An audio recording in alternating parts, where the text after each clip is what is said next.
Баланын сүт тиши 6 айынан чыга баштайт. Мына ушул курактан баштап ата-энелер балдарынын тишине кам көрүшү керек дешет дарыгерлер. Бүгүнкү программабызда мына ушул тууралуу сиздерге айтып беребиз. Биз менен бирге болуңуздар.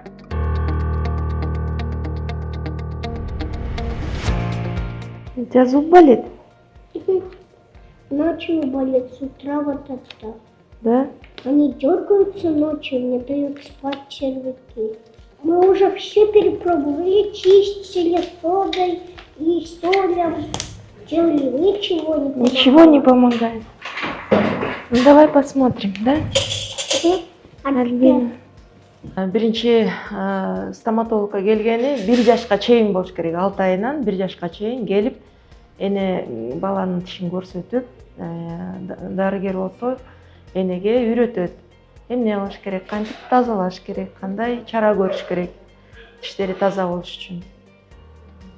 Кичинекей балдардын тишин атайын силиконовый напалечниктер болот, ошолор менен тазаланат. Же болбосо кадимкидей эле бинтти сөмөйүнө апасы ороп алып, жылуу сууга малып алып, сөмөй ошо менен тилин, оозунун ичин, тиштерин сүртүп тазалап чыгат.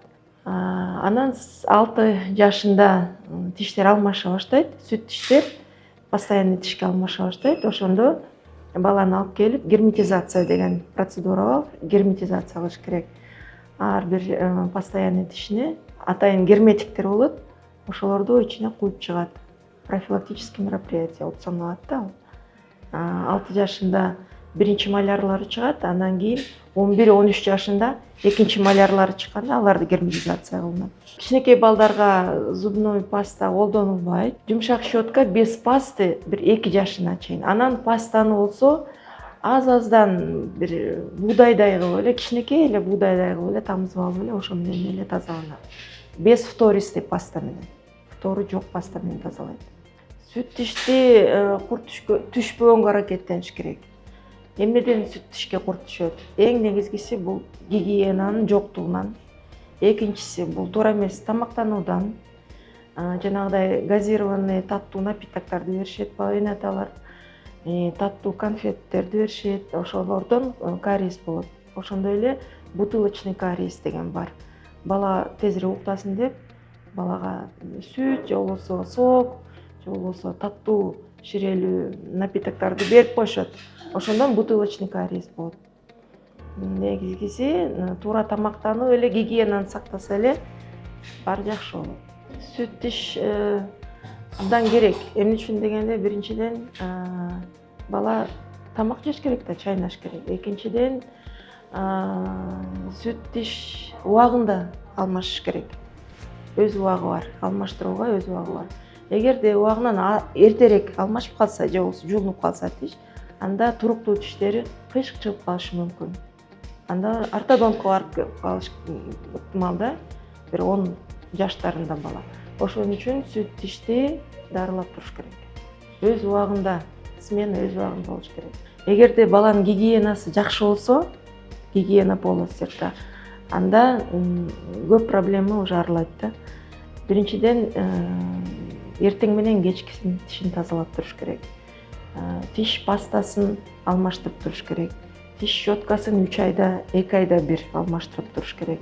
Щеткасы атайын детский щетка болуш керек. Тамак ашын туура тамактандырыш керек. Таттууну азыраак бериш керек. Молочный продукттар, сүт азыктарын көбүрөөк киргизиш керек.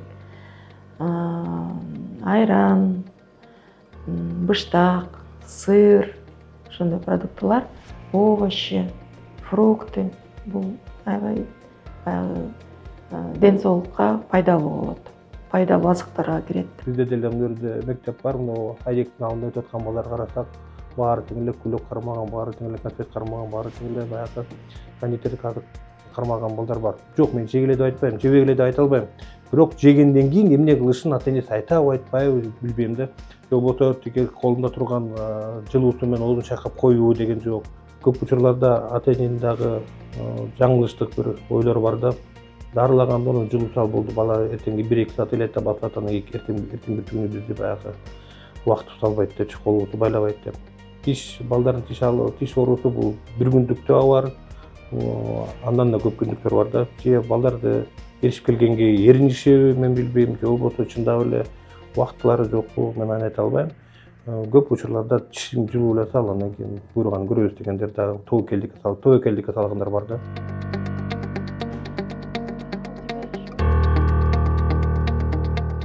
Бизде илгери атайын жанагы катымда сухарь берчү, атайын алма берчү, жегиле депчи. Бул дагы профилактиканын бир түрү, себеп дегенде сухарь жегенде баягы өзү самоочищение болуп кетип, өзүн тазалоо процесс болот да.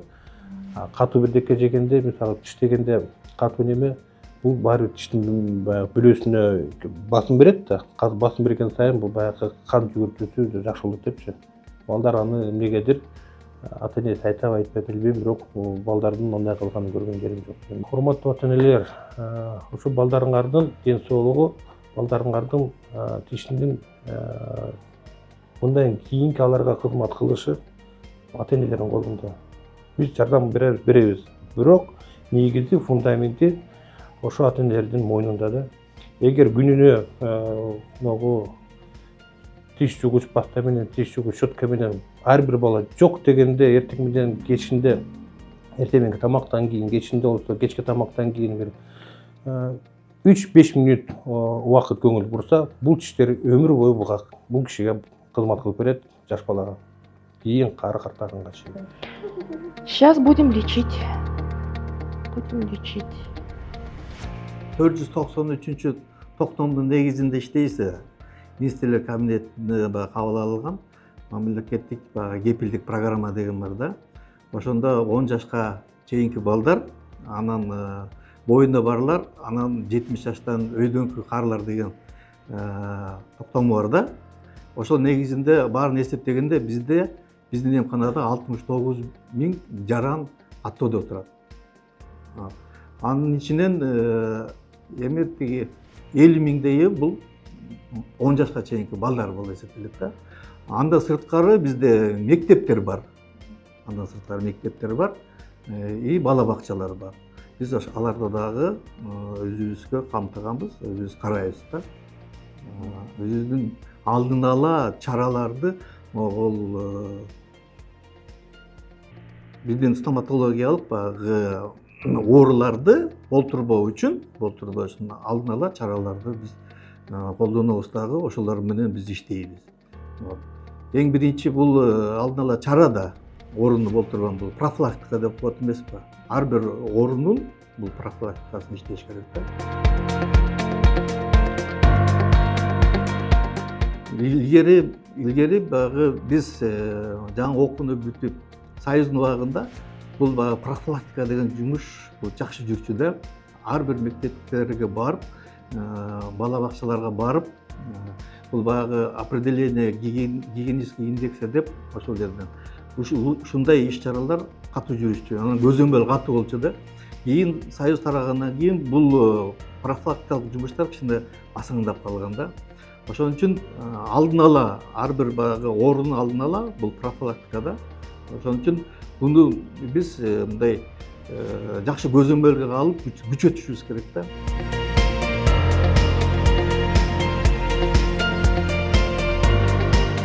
Биздин эмканада атайын баягы панорамный снимок жасаган аппаратыбыз бар. Өзүбүздө баардыгы панорамный снимоктор баары өзүбүздө жасалат. Бул эми келген кайрылган пациенттерге жеңилдик да. Бул панорамный снимок жаактын үстүңкү жанагы астыңкы жаактын баардыгын камтыйт да. Көрсөтөт да. 32 тиштин баарын көрсөтөт. Ошол жердечи дарыланганын, дарыланбаганын баары тартылат да. Анан экинчи жагы бул сөөктү дагы камтыйт. Кайсы жерде сөөктүн багы кертилип калган жерлердин баары көргөзүлөт. Вот эти зубы 8-9 лет физсмена будет. Мамлекеттик кепилдик программасына ылайык 10 жашка чейинки балдар негизинен тиш дарылоо эмканаларында дарылоо акысыз негизде жүргүзүлөт. Мындан улам ата-энелер убагында балдарынын тишине курт түшпөстөн дарыгерге алып келип көрсөтүүсүн сунуштамакчыбыз. Саламатта калыңыздар.